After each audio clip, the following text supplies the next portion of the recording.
영생의 말씀이 여기 계심에. 요한복음 6장 60절에서 71절 말씀. 제자 중 여럿이 듣고 말하되 이 말씀은 어렵도다. 누가 들을 수 있느냐 한데. 예수께서 스스로 제자들이 이 말씀에 대하여 수군거리는 줄 아시고 이르시되 이 말이 너희에게 걸림이 되느냐. 그러면 너희는 인자가 이전에 있던 곳으로 올라가는 것을 본다면 어떻게 하겠느냐. 살리는 것은 영이니 육은 무익하니라. 내가 너희에게 이른 말은 영이요 생명이라. 그러나 너희 중에 믿지 아니하는 자들이 있느니라 하시니 이는 예수께서 믿지 아니하는 자들이 누구며 자기를 팔 자가 누구인지 처음부터 아심이러라. 또 이르시되 그러므로 전에 너희에게 말하기를 내 아버지께서 오게 하여 주지 아니하시면 누구든지 내게 올 수 없다 하였노라 하시니라. 그때부터 그의 제자 중에서 많은 사람이 떠나가고 다시 그와 함께 다니지 아니하더라. 예수께서 12제자에게 이르시되 너희도 가려느냐. 시몬 베드로가 대답하되 주여 영생의 말씀이 주께 있사오니 우리가 누구에게로 가오리이까. 우리가 주는 하나님의 거룩하신 자이신 줄 믿고 알았사옵나이다. 예수께서 대답하시되 내가 너희 12를 택하지 아니하였느냐. 그러나 너희 중에 한 사람은 마귀니라 하시니. 이 말씀은 가룟 시몬의 아들 유다를 가리키심이라. 그는 12 중에 하나로 예수를 팔 자러라. 할렐루야. 어두운 밤을 지나 생명의 빛으로 오신 우리 주님 앞에 나오신 여러분들을 축복합니다. 요즘 뉴스들을 보면 마음이 참 무겁습니다. 국제 정세가 한치 앞을 내다볼 수 없을 만큼 요동치고 있습니다.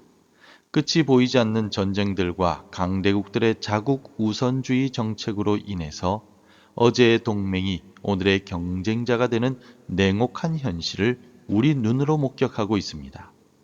나라 간의 약속도 경제적인 협력도 이익 앞에서는 종잇장처럼 찢어지는 것이 우리가 오늘 살아가는 세상의 민낯입니다. 사람들은 저마다의 생존을 위해서 누가 나에게 떡을 줄 것인가를 계산하며 더 힘 있는 쪽, 더 이익이 되는 쪽으로 줄을 서기에 바쁩니다. 이러한 세태는 비단 국제사회의 문제만이 아닙니다. 안타깝게도 우리의 신앙의 현장에서도 비슷한 모습이 보입니다. 내게 유익이 되면 따르고 조금이라도 손해가 되거나 내 생각과 다르면 가차없이 등을 돌리는 계산적인 신앙이 만연해 있습니다. 오늘 본문의 말씀은 바로 이러한 이익을 쫓는 무리와 진리를 따르는 제자가 갈라지는 결정적인 순간을 보여줍니다. 떡을 보고 모여들었던 수천 명의 군중이 썰물처럼 빠져나간 그 황량한 자리에서 우리 주님은 오늘 새벽 우리에게도 동일하게 물으십니다. 세상이 다 변하고 떠나가는 이때에 너희도 가려느냐? 이 질문 앞에 우리의 중심을 들이는 시간이 되기를 바랍니다. 오늘 본문 60절을 보면 제자들 중 여럿이 이 말씀은 어렵도다. 누가 들을 수 있느냐라고 수군거립니다.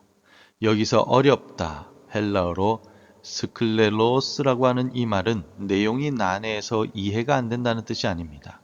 원어적으로 거칠다, 불쾌하다, 받아들이기 거북하다라는 뜻입니다. 왜 그들은 예수님의 말씀을 거북하게 느꼈을까요? 그들은 예수님을 통해서 로마의 압제에서 벗어나고 배고픔을 해결하는 육신의 떡을 기대했습니다. 그런데 예수님은 내 살을 먹고 내 피를 마시라라며 십자가의 고난과 희생을 이야기하셨습니다. 세상의 성공을 기대했던 그들에게 예수님의 말씀은 그들의 욕망을 찌르는 거친 돌과 같았습니다. 그래서 예수님은 63절에서 신앙의 핵심 원리를 선포해 주셨습니다. 살리는 것은 영이니 육은 무익하니라. 내가 너희에게 이른 말은 영이요 생명이라. 여기서 육은 단순히 우리의 신체를 말하는 것이 아니라 타락한 인간의 본성과 세상적인 가치관을 의미합니다. 아무리 국제 정세가 바뀌고 경제가 요동쳐도 육신의 것으로는 영원한 생명을 얻을 수가 없습니다. 세상의 떡은 먹어도 다시 배고프지만 주님의 말씀은 영혼을 소생시킵니다. 사랑하는 성도 여러분, 때로는 주님의 말씀이 내 현실과 맞지 않아 보이고 순종하는 것이 손해보는 길처럼 느껴질 때가 있습니다. 그러나 기억하십시오. 내 귀의 달콤한 말이 나를 살리는 것이 아닙니다. 때로는 아프게 찌르더라도 나의 죄를 도려내고 영혼을 수술하는 진리의 말씀만이 우리를 영생으로 인도합니다. 육신의 계산기를 내려놓고 살리는 영의 말씀을 붙잡으시기를 축복합니다. 예수님의 단호한 말씀 앞에 충격적인 일이 벌어집니다. 66절을 보시겠습니까? 그때부터 그의 제자 중에서 많은 사람이 떠나가고 다시 그와 함께 다니지 아니하더라. 예수님의 인기가 최고조에 달했을 때 모여있던 그 많은 사람이 이제는 예수님이 자신들의 욕망을 채워주지 않자 미련 없이 등을 돌립니다. 그 넓은 들판이 텅 비어갈 때 우리 주님의 마음은 어떠셨겠습니까? 주님은 남은 12제자에게 시선을 돌리시며 물으셨습니다. 너희도 가려느냐? 이 질문은 오늘날 우리에게 주시는 질문이기도 합니다. 사람들이 다 교회를 떠나고 세상이 조롱하며 믿음 지키기가 힘들다고 아우성칠 때 너도 나를 떠나겠느냐라고 주님은 우리에게 물으십니다. 바로 그때 시몬 베드로가 위대한 대답을 합니다. 68절 말씀을 우리 함께 읽겠습니다. 시몬 베드로가 대답하되 주여 영생의 말씀이 주께 있사오니 우리가 누구에게로 가오리이까. 이 고백의 위대함은 방향성에 있습니다. 베드로는 갈 곳이 없어서 어쩔 수 없이 남습니다라고 하지 않았습니다. 주님이 바로 생명의 원천이신데 우리가 다른 어디를 기웃거리겠습니까? 라는 확신이었습니다. 베드로는 예수님을 떡을 주시는 분이 아니라 하나님의 거룩하신 자, 다시 말해서 생명의 주관자로 정확하게 알아보았던 것입니다.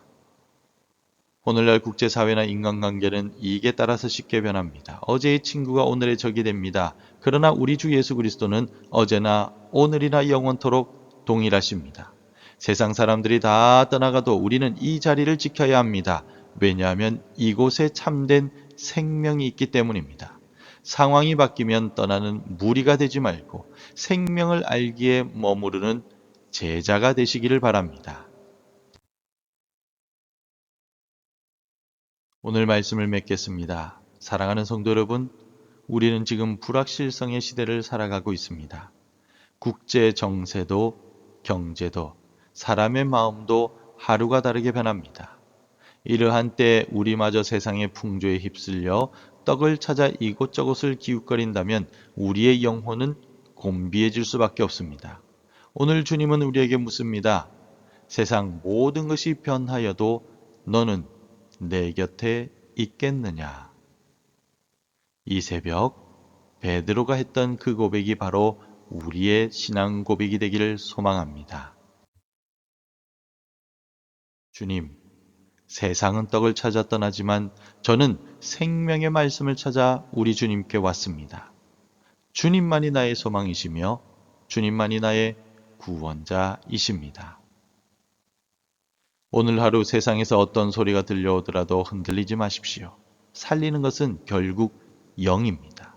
육신의 한계를 뛰어넘어 역사하시는 성령님의 능력을 의지하십시오. 기도의 자리, 말씀의 자리를 지키는 여러분을 통하여 우리 주님은 이 어두운 세상에 생명의 빛을 비추실 것입니다. 영생의 말씀이신 예수 그리스도 안에 굳게 거하는 복된 하루가 되시기를 주님의 이름으로 축원합니다.